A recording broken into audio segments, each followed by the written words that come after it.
Hello everyone. तो आज हम सीखेंगे कि हमें सॉफ्टवेयर के अंदर अगर किसी एम्प्लॉय की या किसी सेल्समैन की अगर सैलरी जनरेट करनी है हमारे सॉफ्टवेयर में, तो हम उसे किस तरीके से मेंटेन कर सकते हैं। तो जैसा कि आप देख सकते हैं, हमने अभी यहाँ पे सॉफ्टवेयर में लॉगिन किया हुआ है। अब हमारे पास एक ऑप्शन है यहाँ पे सेल्समैन का।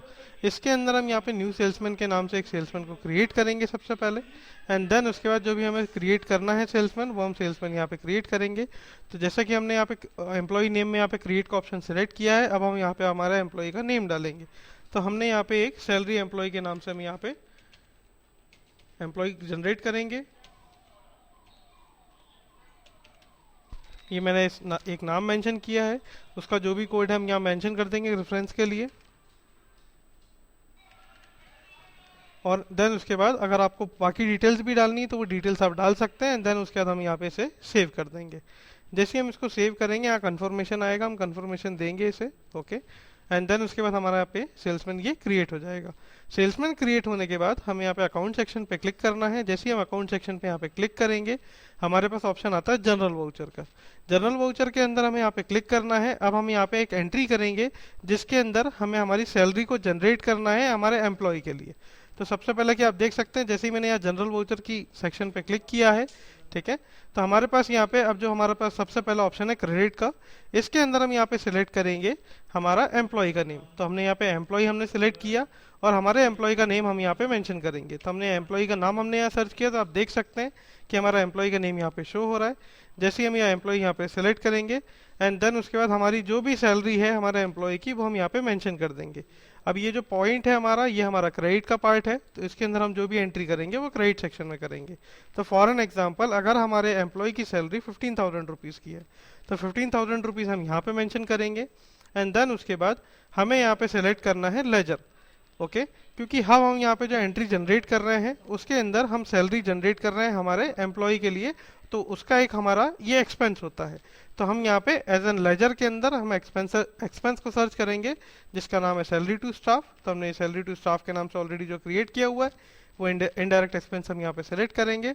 और यहाँ पे आप देख सकते हैं कि ये जो पार्ट है ये डेबिट के अंदर है। ओके, तो हमारा जो यहाँ पे एंट्री हम प्रोसीड कर रहे हैं, अब हमने यहाँ पे 15,000 रुपीज़ हमारे क्रेडिट में डाला है हमारे एम्प्लॉय के सेक्शन में।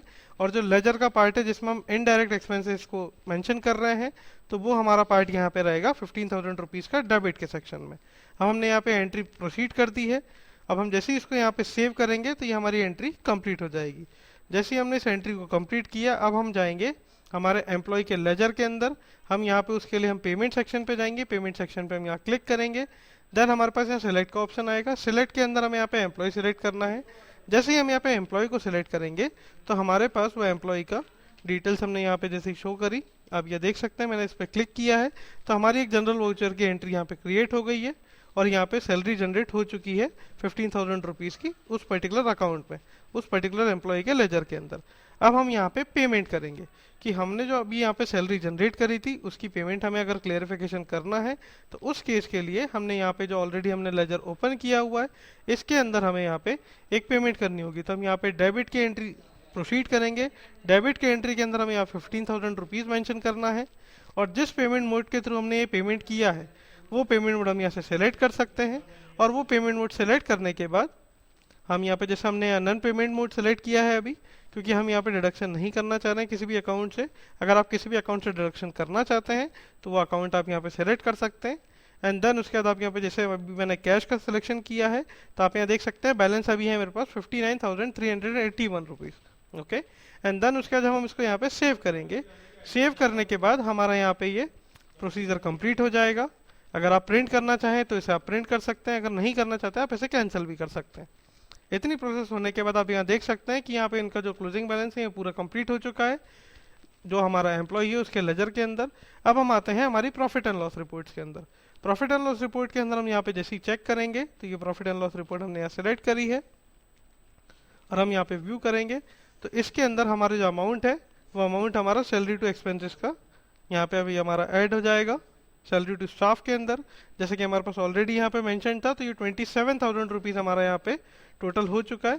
15,000 रुपीज़ हमने जो ऐड किया था वो इसके अंदर रिफ्लेक्ट कर रहा है साथ में। एंड देन उसके बाद हम जाएंगे बैलेंस शीट के सेक्शन पे। बैलेंस शीट के सेक्शन पे जैसे ही हम जाएंगे तो ये हमारी रिपोर्ट्स है, हम यहाँ पे बैलेंस शीट में मेंशन करेंगे। जैसा कि आप देख सकते हैं कि हमने जो एंट्री करी थी हमारा एम्प्लॉय की, वो कैश के थ्रू हमने 15,000 रुपीज़ की पेमेंट करी थी। तो हमने यहाँ पे इसको व्यू किया, और जो हमारा कैश इन हैंड का जो लेजर है हमारा, कैश के अंदर आप यहाँ देख सकते हैं उसमें से 15,000 रुपीज़ माइनस हो चुके हैं। तो इस तरीके से हम यहाँ पे सैलरीज की एंट्री कर सकते हैं हमारे एम्प्लॉयज़ की, और हमारा लेजर मेंटेन कर सकते हैं हमारे सैलरीज के लिए भी और हमारे एक्सपेंसेस के लिए भी। Thank you.